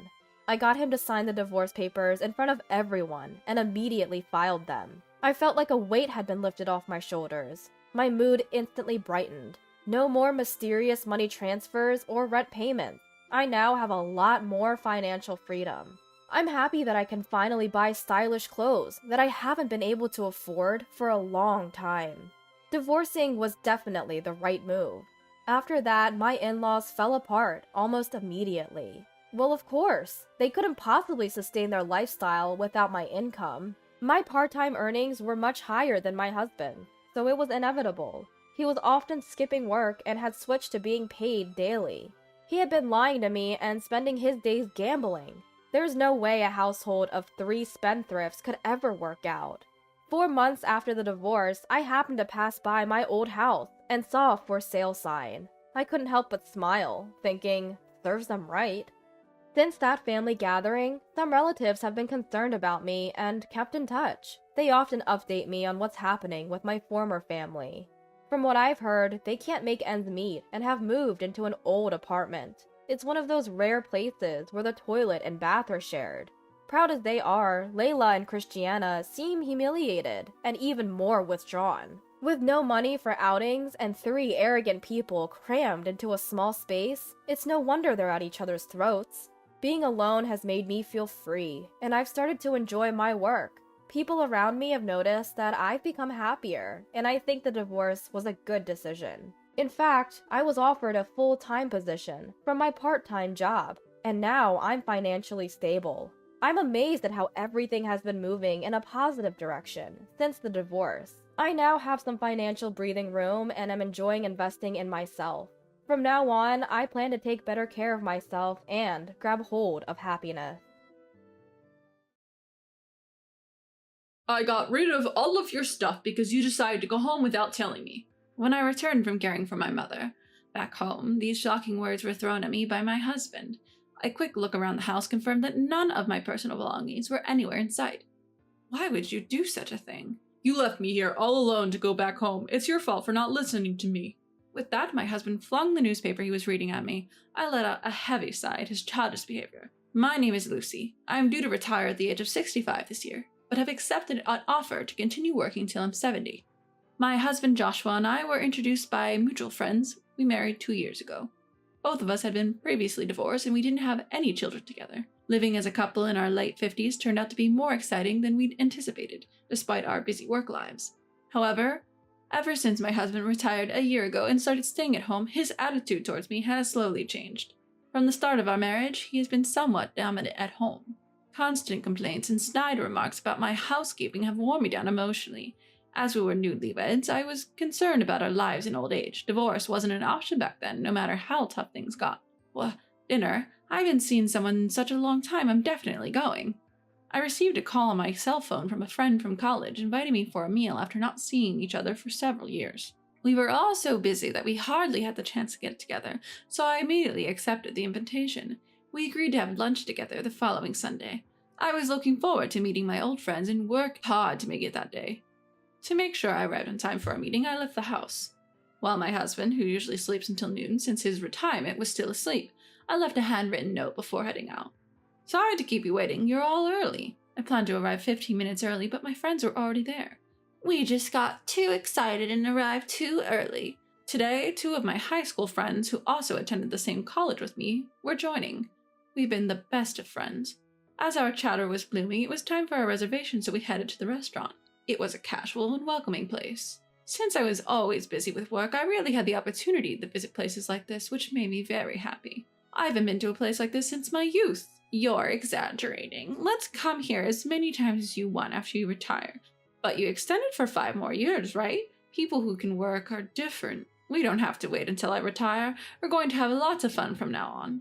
Various dishes were served, and we savored them. We reminisced about our student days and discussed our thoughts at our current age, having a wonderful time. It's been a long time since I laughed this much. I haven't had a restful moment at work or at home for a while. As I thought about this, a hurried sound of door opening and a panicked voice from the restaurant staff caught my attention. Wait, isn't that man Lucy's husband? You're right. He's coming this way. What? No way. Hearing my friend's words and looking towards the commotion, I found my husband with a devilish look on his face heading towards us. I instinctively looked away, but the next moment all the dishes on the table were knocked to the floor by my husband. The sound of the plate shattering echoed throughout. In the middle of the uproar in the restaurant, the first to speak was my husband. Why did you go out without preparing my meal? What? What are you talking about? You always manage to eat without me making anything. I'm talking about today, and you're wasting money in a place like this. It's my money I earned, and I'm free to spend it how I want, right? Shut up. You don't talk back to me. You'll lose your income when you retire at 70. I'm telling you to save it. My husband's absurd argument made me raise my voice, but realizing this was a public place, I recoiled and made myself small. Not only my friends, but also the other customers and staff were taken aback and were staring at us. Feeling embarrassed and angry, my face turned red. Then one of my friends stood up. Why are you here all of a sudden? We're just friends gathering for a meal. As a husband, I think you should understand that much. That's right. Just because you're married doesn't mean you have the right to control her, they said, glaring at him. Relieved at my friend's support, I looked at my husband. It was evident that he was trembling with rage. Apparently, he was so angry that he did something unthinkable. He took water from the next table and splashed it at my 2 friends. Ah! Hey, what are you doing? I stood rigid, aghast at what had just happened, merely watching my drenched friends. It's because of people like you who take her out that her housework gets neglected. With that, my husband yanked my hand and dragged me out of the restaurant. All the while, the restaurant was buzzing with commotion, and I could not bring myself to raise my voice. Days later, I called my friends to apologize. I'm truly sorry. It's not your fault, Lucy. It's clearly your husband who's in the wrong. To be frank, you should leave him. You'll be constrained in everything you do from now on. My friend said this with an awkward look, but I also thought that I needed to rethink my relationship with my husband after this incident. Joshua has changed, but I can't bring myself to cut ties. Even though I knew in my head that I needed to leave, I was already emotionally attached to my husband after just a few years together. But, as if to mock my feelings, my husband took an outrageous action again. Given the recent incident, I figured I would be able to go out without telling my husband anymore, so I decided to go shopping with him. Do you have any plans today, dear? I'm retired now, so of course I don't. Are you making fun of me? No, that's not it. I was thinking of going shopping. Would you like to come with me? I guess I have no choice. We headed to the shopping center, where we could find anything we needed. Even while driving, my husband looked sullen and seemed to be in a bad mood. We're here. We're here. What did you come to buy? I came to buy my mom's pajamas and such today. The ones she's wearing now have gotten old. When I answered this way, my husband let out a heavy sigh. Why do I have to shop for your mother? He ended up not even getting out of the car. I had no choice but to shop alone. When I quickly returned to the parking lot, not only the car, but also my husband was gone. Thinking it was strange, I called my husband multiple times, but he didn't answer. Could it be he went home first? I searched around for a while, but I couldn't find my husband in the end. Since I didn't have money for a taxi fare, I ended up walking home. It was a 1-hour walk carrying bags. Being nearly 60 years old and lacking in regular exercise, I had to take several breaks and eventually arrived home in 2 hours. When I got home, my husband was laughing heartily while watching TV and drinking beer. When he noticed my return, he looked at the exhausted me and laughed again as if mocking me. How many hours did it take you to get back? That's because you left me there. Why would you go home all of a sudden? Your shopping isn't my concern. Now hurry up and make dinner. He said, then he leaned back on the sofa and turned his attention back to the television. I'm not done talking. Even when I shouted at him, he ignored me. Being repeatedly subjected to my husband's selfishness, my frustration reached a boiling point. At this time, when I was feeling mentally drained, I received a call from my mother's home care nurse informing me that my mother had fractured a bone. My 87-year-old mother had been living alone since my father passed away, and usually as a helper to assist with daily life. Apparently, she had accidentally tripped over the entrance's step, and I was told she would need constant care for a while. You see, my mom fractured a bone and needs care. I'm going. Hey, wait, what about my dinner? And besides, she should be fine on her own with just a fracture. What are you saying? My mother is elderly. If we leave her as she is, she won't be able to walk or eat on her own. As I argued back against my husband's selfish remarks and prepared to go to my parents' home, he said something unbelievable. If we leave her alone, won't someone from the other side come to pick her up? Then we wouldn't have to deal with her anymore, right? He smirked as if enjoying my reaction. You're despicable. Ignoring him, I stormed out of the house. I could hear unbearable insults being thrown at me from behind, but they no longer reached my ears. I had been holding back, but after hearing him talk about my mother in such a way, something inside me exploded. At that moment, I decided to take revenge. For a week, I stayed at my parents' home to take care of my mother. As expected, my phone wouldn't stop ringing with calls from my husband, but I ignored them all. While concentrating on my mother's care, I couldn't help worrying about my future life. I could continue working until I'm 70, so I can work for another 5 years. However, I was prepared to quit my job for my mother. Knowing that just thinking won't help, I decided to return home once to discuss the future with my husband.